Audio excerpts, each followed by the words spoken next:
Go. Hello and welcome everyone to our latest member spotlight series from the Santa Ana Chamber. In today's episode, we bring you Saul Lopez, financial planner at Modern Woodman. And I've known Saul for about a year and a half now, maybe a little longer. And let me tell you, he has a great story, very inspiring, and he is a good citizen. I'm just kidding. Right, So right. if you can give us a little background about yourself. Yeah, definitely. I mean, when people ask me that question, it's difficult to just give a generic answer. It usually leads to a 10, 15-minute conversation, but I'll try to keep it short. My background really starts in Mexico, where I was born and raised. I came to the States, more specifically, I came to Santa Ana, California, when I was 14 years old. And my experience in Santa Ana was learning how to speak English, how to catch up while I went to Century High School. So how do I play catch up so I could apply to college? Then I went on to Chapman University where I did my BA in business administration and funny enough, a minor in English. And then joined the firm where I'm at now engaging with the chamber, doing all the good stuff that I can. All right, and I think Saul's story is going should be under the 30 under 30 because he's still a very young man with a lot of plans. Tell us about what made you want to be in the financial planning industry and joining Modern Woodmen. Definitely. No plan for that whatsoever. I was graduating from Chapman in 2020 and I wanted to do an internship. At the moment, I was working in hospitality, but I wanted to do an internship just to explore a different option. And 2 weeks before the pandemic shut everything down, I was at a career fair where I met the people at Modern Woodman. Now, I had spoken to other companies, but the guys at Modern Woodman like to wear nice suits and they had nice watches. And I was like, let me go talk to the guy. And I saw Hector, who's my managing partner today, and he's another brown looking fellow like myself. So I was like, easy approach. Let me go talk to him and figure out what this financial services means. I went, talked to him. He told me about the internship that was coming up in the summer. Pandemic hits. Internship goes from being on, being off. Luckily, they held it. I was there for 6 weeks, and then I slowly understood that financial services was something that's very important, but was lacking in the community that I grew up in. I always ask my question, why had I never heard about a financial planner before Modern Woodman? And it was pretty easy. There was just no financial planners that were interacting with the community that I was around. And I was like, let me be that person. Nice. Here we are.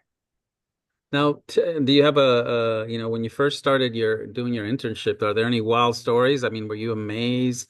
Well, maybe amazed is the wrong word, but tell me what challenges you came across, not being around financial planning per se, and now being put at the forefront of all these different complex products. What was your mentality like? What were your thoughts when you were going through that internship?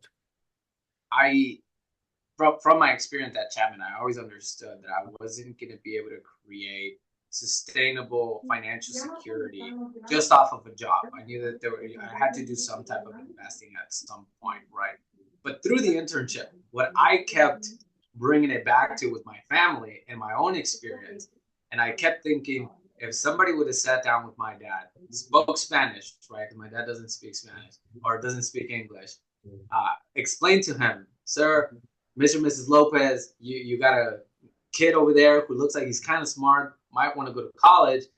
You might want to put some money away so he can do that. And you also don't want to work forever. So maybe it would be a good idea if you put some money away for retirement. I kept thinking about that scenario happening, but it didn't happen. And fast forward to me going to college, I had to pay for everything, right? Mhm. Fast forward to my parents now trying to retire, and they were like, how are we going to make this happen? Me trying to contribute towards that. I was like, there has to be a better way. And there is a better way. It just, you have to capture those opportunities at the right time. So Exactly. I use my family as an example of what not to do. I think a lot of and you and I both grew up in Santa Ana, so a lot of our community is in the same boat. So, tell us you you you went through the internship, you decided to stay on with Modern Woodman. So, now it's the time to brag a little bit here, okay? So what's one thing that sets Modern Woodman apart from the rest of the industry, like the Nationwide and the Pacific Life and companies like that? Yeah, so Modern Woodman is positioned as a not-for-profit financial planning firm. Right? What that means is we're in between that nonprofit and for-profit world, but within our tax code is written that we have to give back a portion of our earnings to the community. The way we do this is through something we call fraternalism. When I first joined the firm, I was like, what does this mean? Like a fraternity kind of thing? And what they did instead, they invited me to what we call a fraternal event, where our company was sponsoring turkeys for a nonprofit that's in Santa Ana called Orangewood. We were in partnership with Target and other companies to provide a Thanksgiving meal. And that was the first time that I got to see, this is just giving back to the community. So I think what makes them very unique, and the way I word it all the time, that Modern Woodman gave me an opportunity to give back when I had nothing to give. So that to me stands very high above the Charles Schwabs and the other names. I just would rather work here. Nice. So, I mean, when most of us, when some, I'm just going to tell you from my perspective and some of my other colleagues, when we finally have the ability to, spread our wings and move out of Santa Ana, some of us come back, right? Either we love it, we miss it, or we want to do business in Santa Ana. What brought you back to Santa Ana? And I know your office is in Irvine, I get that, but what I see you being involved in a lot of Santa Ana community events. What brought you back to Santa Ana, and what made you choose to build your business here? Yeah. When I first came to the States, Santa Ana to me looked like a paradise compared to the places I grew up in TJ. And if Mm. you've ever been south the border, it's not too difficult to see the reasoning why, right? Um, Now, experiencing Orange County as a whole, the reason I choose to go back to Santa Ana is because there's flavor there, there's culture there. I feel at home there versus in other places, it just doesn't feel the same. Not only that, because of my upbringing in Mexico, community was always something that I attached myself to as much as I could. And in Santa Ana, there's still a feeling of community, right? People coming together, people wanting to know their neighbors. Uh, those are the things that keep make me come back. Also, my parents live in Santa Ana. My sisters are growing up in Santa Ana, so I'm like, this is it's home to me, right? Yeah. Yeah, you never left, and yeah, it is a great community. So, with that said, what made you want to join the Santa Ana Chamber? I mean, you have so many good chambers around the neighborhood. You got the Irvine, you got Costa Mesa, Newport Beach. What made you want to, your Belinda, another one? What made you want to join the Santa Ana Chamber? Yeah. Funny you mentioned all the other chambers because in my first, I would say, couple of years in practice, I networked everywhere, right? Now, at the moment when I was starting, there was a gentleman by the name of Moises Ramirez who was the managing partner here at our firm, who was a board member for the Santa Ana Chamber. And at that time, it was almost, we would try to avoid going to the same places where there was already another rep. But Moises was born, raised in Santa Ana, diehard Santanero, and he was just like, come and hang out. You see the part of the city that a lot of times you don't get to see. And I would just show up to the events and I would get to see that part of Santa Ana, the entrepreneurship that was happening.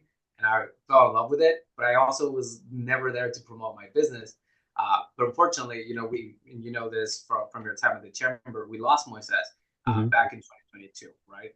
So when that happened, I think it was Cheryl who reached out to me and said, Saul, we would love for you to come and continue to be that representative for Modern Woodman.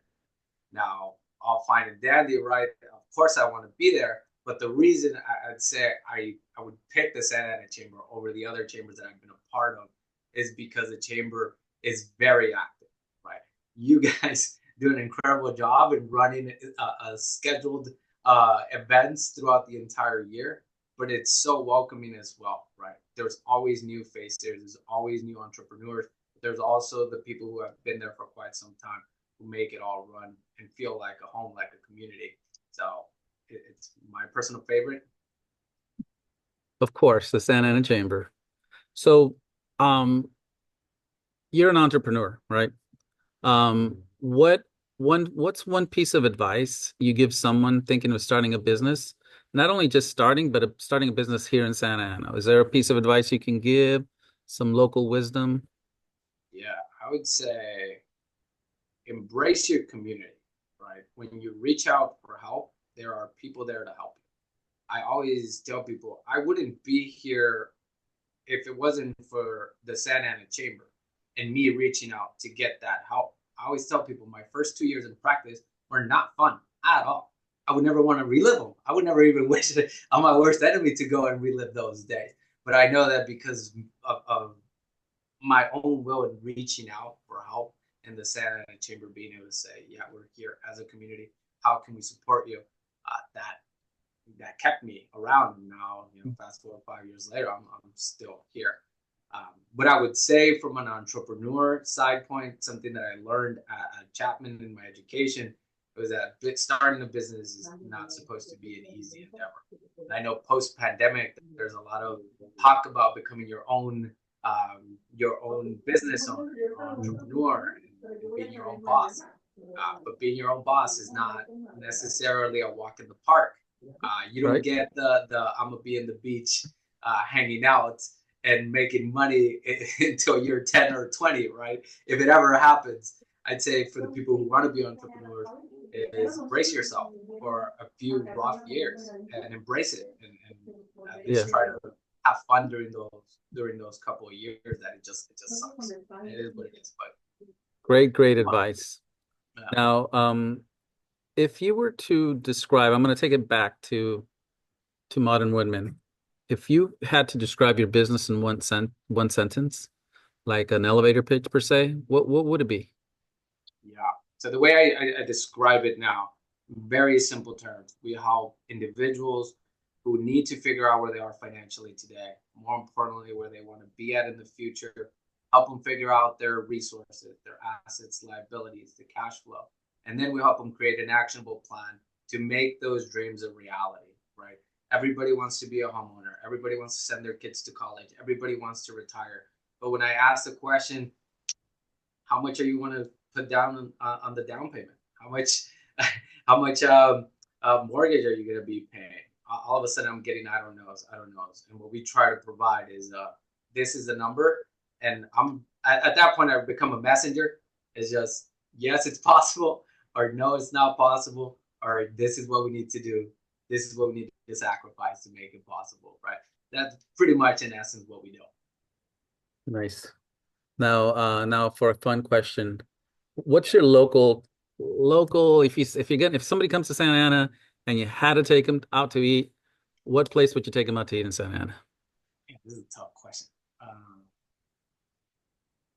What's the go-to I mean, there spot? you got the places in downtown, you got the places near South Coast Plaza, but you also got your little mom and pop shops, like on the outskirts of downtown that are super good. There's a bunch of taquerias that you could just uh, tap into, right? Um, but I'm trying to think. I like mariscos. That's like my go-to. And Hmm. I think there's a spot called Hector's that's over on Bristol, and it might be Edinger or McFadden. And I would go with a friend to this place all the time, and it's exactly what I like. It's not the nicest place. There's loud music playing, banda music that's like super loud, and the waitresses are not the nicest, but it's exactly the culture that I'm used to. So I would be like, hey, you want to get an experience of what it's like to be in this Hispanic community? Like, let's go eat some Let's go to marisco. Hector's. So let's go to Hector's. Yeah. All right. So tell us how people can connect with you if they want to learn more about you, maybe set up a meeting with you and learn about more about you and what you have to offer. How can I get a hold of you?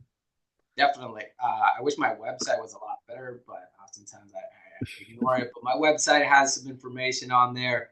Um, if you can find me on LinkedIn, that would be a great place, or you could just send me an email. Or, Don't forget the chamber. You can find it through the chamber website. oh, yeah, the directory at the chamber will have all my information. But yeah, if there's anything I can do to help you guys accomplish your dreams, that's what I do. All right. Thank you, Saul. Thank you for being our latest guest at our Santa Ana Member Spotlight. This was a wonderful conversation. I hope you had as much fun as I did. And thank you for joining us. Of course. Thank you, Fred. Appreciate you.